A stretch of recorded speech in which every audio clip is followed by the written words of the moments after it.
শাল পরিয়ে স্বাগত জানাবেন প্রদেশের সভাপতি মাননীয় ডক্টর সুকান্ত মজুমদার মহাশয়।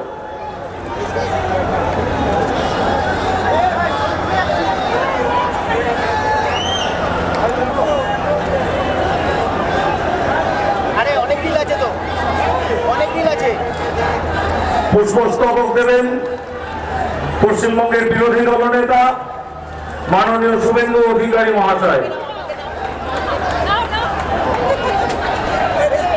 সকলে মিলে একটি বড় মালা দিয়ে স্বাগত করবেন মাননীয় স্বরাষ্ট্রমন্ত্রীকে।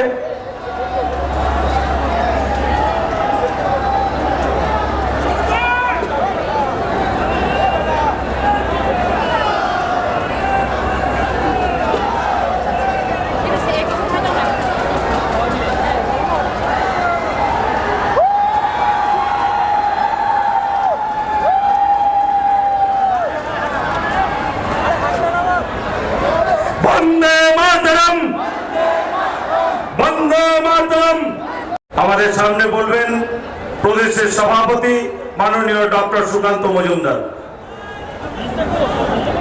ভারত মাতা কি। আরে কুচবিহারের লোকেদের গলার আওয়াজ পাওয়া যাচ্ছে না তো। भारत माता की।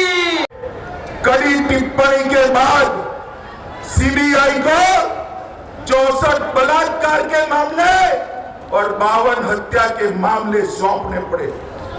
निवृत्त हाईकोर्ट चीफ जस्टिस की अध्यक्षता में 698 मामलों की एसआईटी बनानी पड़ी।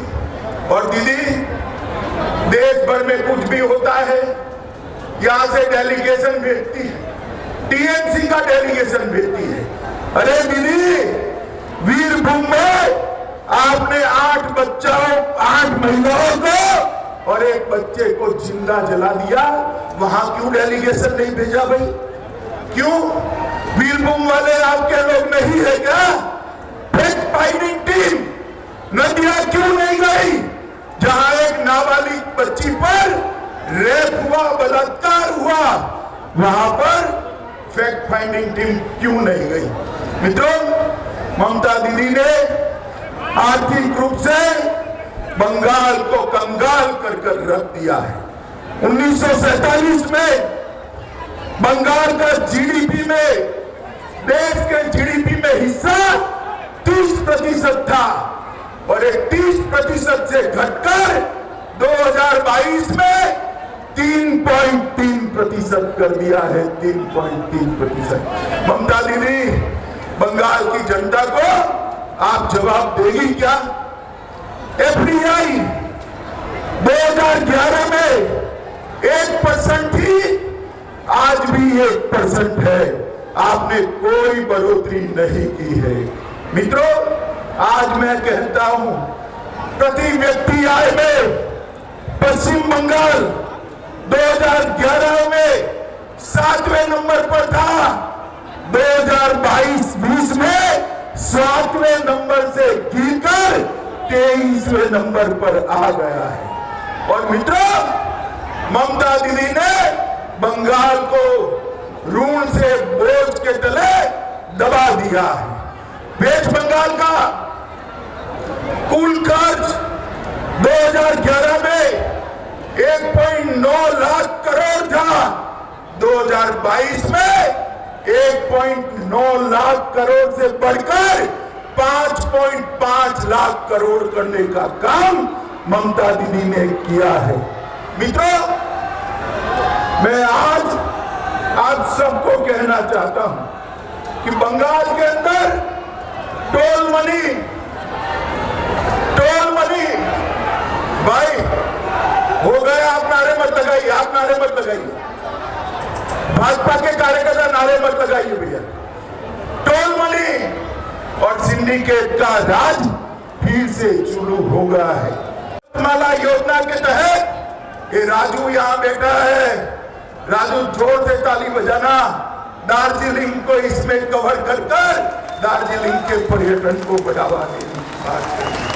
मित्रों, गोरखा भाइयों बहनों को भी दीदी हमेशा गुमराह करती है। मैं आज मेरे गोरखा भाइयों बहनों को कहने आया हूं, अगर कोई एक पार्टी है जो गोरखाओं के हित में सोचती है तो वो केवल और केवल भारतीय जनता पार्टी। हमने कहा है कि संविधान की मर्यादाओं के तहत सारी समस्याओं का स्थायी राजनीतिक समाधान ढूंढ लिया जाएगा। दीदी, जीटीए चुनाव से गोरखाओं की समस्याओं का समाधान नहीं होने वाला है, आप समझ कर रखिए। माताओं, भाइयों, बहनों, मैं आज समग्र इस बड़ी रैली के माध्यम से इसके बाहर भी हजारों लोग रोड पर खड़े इस बड़ी रैली के माध्यम से कहने आया हूं, ममता दीदी के कटमनी के खिलाफ, सिंडिकेट के खिलाफ, अत्याचार के खिलाफ, भ्रष्टाचार के खिलाफ, गुंडागर्दी के खिलाफ और राजनीतिक हत्याओं के खिलाफ भारतीय जनता पार्टी की लड़ाई चालू है। भारतीय जनता पार्टी तब तक चैन से नहीं बैठ सकती जब तक टीएमसी के अत्याचारी शासन को हम उखाड़ कर फेंक नहीं देते। भाइयों बहनों, 1 साल का मौका दिया था उनको, 1 साल का, सुधर जाइए, मगर नहीं सुधरे, 7वें आसमान पर रहते हैं। मैं उनको कहने आया हूं, अच्छों का मिजाज जनता बदल देती है भाई, ये लोकतंत्र है। बदल सकते हो या नहीं बदल सकते हो? आप जोर से बोलो, बदल सकते हो या नहीं बदल सकते हो? भाइयों बहनों, भारतीय जनता पार्टी ये महान पश्चिम बंगाल के अंदर फिर से एक बार लोकतंत्र प्रस्तापित हो, इसके लिए सब कुछ करेगी, इसका वादा देकर मेरी बात को समाप्त करता हूं। मेरे साथ दोनों हाथ उठाइए, दोनों हाथ उठाइए, मजबूती से लड़ने के संकल्प के साथ मुट्ठी भींचिए और प्रचंड आवाज से बोलिए, भारत माता की, भारत माता की। 2,88,00,000, मैं फिर से बोलना चाहता हूं, 2,28,00,000 वोट देकर आपने गांव-गांव में भारतीय जनता पार्टी को मजबूत किया है। पूरे देश भर की भारतीय जनता पार्टी बंगाल की जनता की ऋणी है।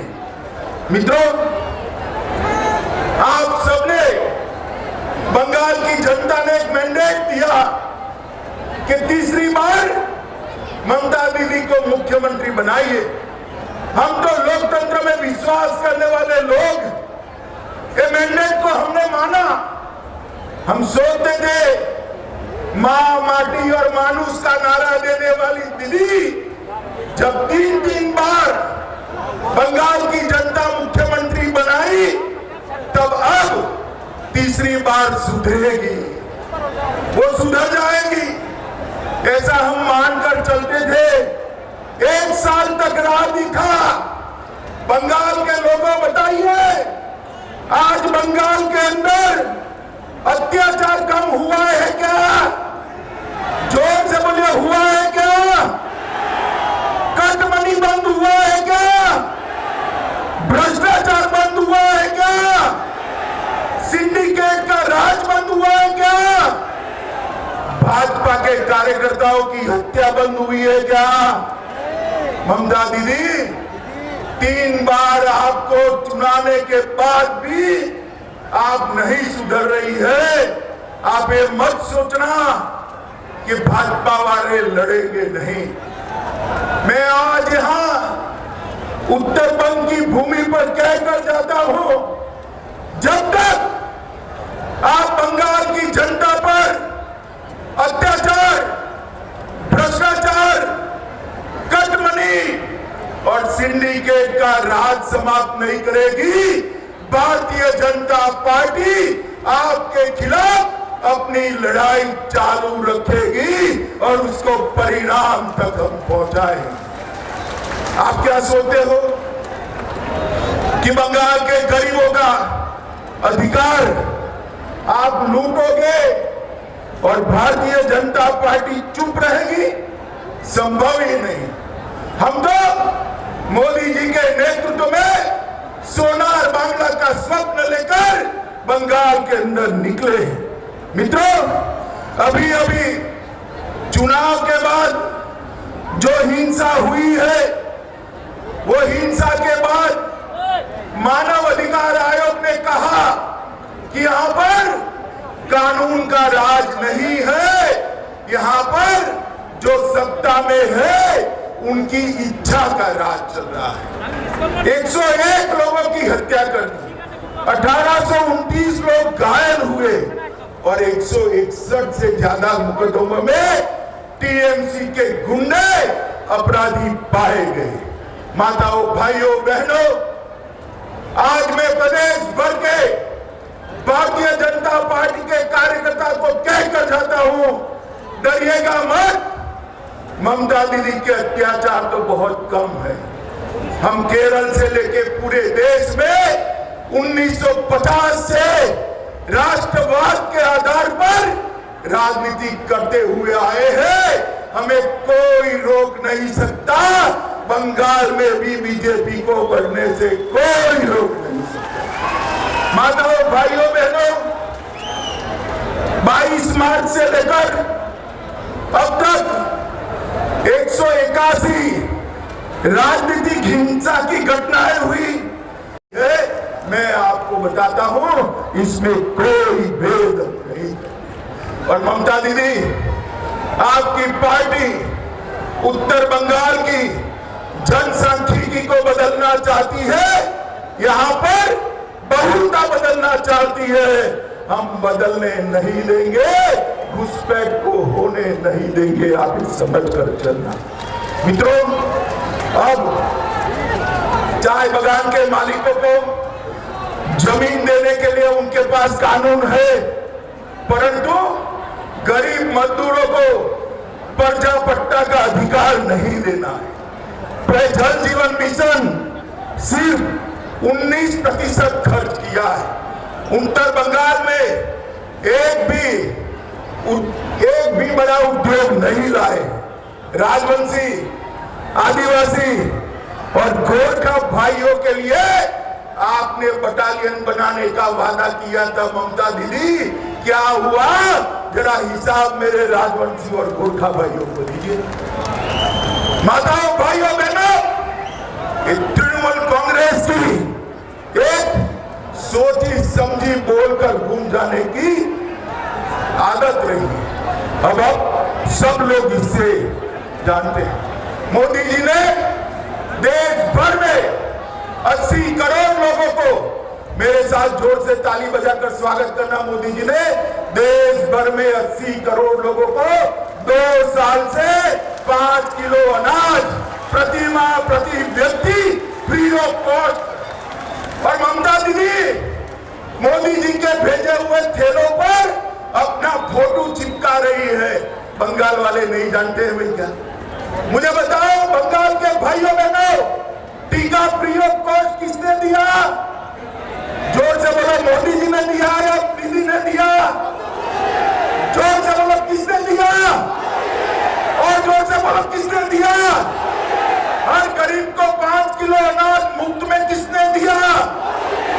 जोर से बोलो, किसने दिया? उत्तर बंगाल को 4 लेन एलिवेटेड कॉरिडोर देने का काम भी मोदी जी ने दिया है। कोरोनेशन ब्रिज 1100 करोड़ के खर्चे से बनने जा रहा है। हवाई अड्डा बागडोगरा का 1300 करोड़ के खर्चे से उसका आधुनिकीकरण हो रहा है। नेशनल हाईवे 10 को 800 करोड़ रुपए के खर्चे से नया बनाने का काम चल रहा है। गोरखपुर से सिलीगुड़ी तक, ध्यान से सुनना, गोरखपुर से सिलीगुड़ी तक 30,000 करोड़ रुपया के खर्चे से 542 किलोमीटर का रोड बनने की शुरुआत हुई। सेवक रंगपुर रेल लाइन हमने शुरू किया है और इंटीग्रेटेड चेक पोस्ट भी बनाया है। मित्रों, न्यू जलपाईगुड़ी रेलवे स्टेशन का विकास 350 करोड़ रुपया से भारतीय जनता पार्टी की सरकार करने वाली है। और पूरे बंगाल में लगभग 4000 करोड़ 4400 किलोमीटर रेलवे 55,000 करोड़ के खर्चे से मोदी जी ने बनाना शुरू किया है। उत्तर बंगाल को हमेशा ममता दीदी ने अन्याय किया है। भारत सरकार ने जो एम्स भेजी थी उसको आज बदलने का काम किया है, जिससे उत्तर बंगाल को इसका फायदा न मिले। देश भर में जहां जहां भाजपा की सरकारें हैं वहां पर मेट्रो कॉरपोरेशन बनाए गए। यहां पर मेट्रो कॉरपोरेशन नहीं बनाया गया क्योंकि सिलीगुड़ी और जलपाईगुड़ी को मेट्रो न मिले। पूरे देश भर में पावर का दाम सबसे ज्यादा अगर कहीं पर है तो बंगाल के अंदर है। पूरे देश भर में पेट्रोल का दाम 115 रुपया अगर कहीं पर है तो बंगाल में है। जहां भाजपा की सरकारें हैं वहां 105 रुपये में पेट्रोल बिकता है। यहाँ 25% जीएसटी और 13 रुपया और टैक्स बंगाल सरकार ने लगाया है। मित्रों, आज भी पूरे बंगाल के गरीबों को आयुष्मान भारत योजना का फायदा नहीं मिलता। मुझे बताओ भाइयों बहनों, 5 लाख रुपया बंगाल के हर गरीब को मिल सकता है। बंगाल के गरीब को मिलना चाहिए या नहीं मिलना चाहिए? जोर से बोलिए, मिलना चाहिए या नहीं मिलना चाहिए? ममता दीदी मोदी जी की लोकप्रियता से डरकर आयुष्मान भारत योजना बंगाल में लागू नहीं कर रही है। और किसान सम्मान निधि भी 5 साल के बाद भेजने का काम किया है। मित्रों, आज मैं उत्तर बंगाल में आया हूं। मैं आपको स्पष्टता कर जाता हूं, तृणमूल कांग्रेस सीएए के बारे में अफवाहें फैला रही है कि सीएए जमीन पर लागू नहीं होगा। मैं आज कहकर जाता हूं, कोरोना की लहर समाप्त होते ही सीएए को हम जमीन पर उतारेंगे और हमारे भाइयों को नागरिकता देने का काम करेंगे। ममता दीदी, आप तो यही चाहती हो कि घुसपैठ चलती रहे और बंगाल से जो शरणार्थी आए हैं उनको नागरिकता न मिले। मगर कान खोलकर तृणमूल वाले सुन ले, सीएए वास्तविकता था, वास्तविकता है और वास्तविकता रहने वाला। इसमें आप कुछ नहीं बदल सकते हो।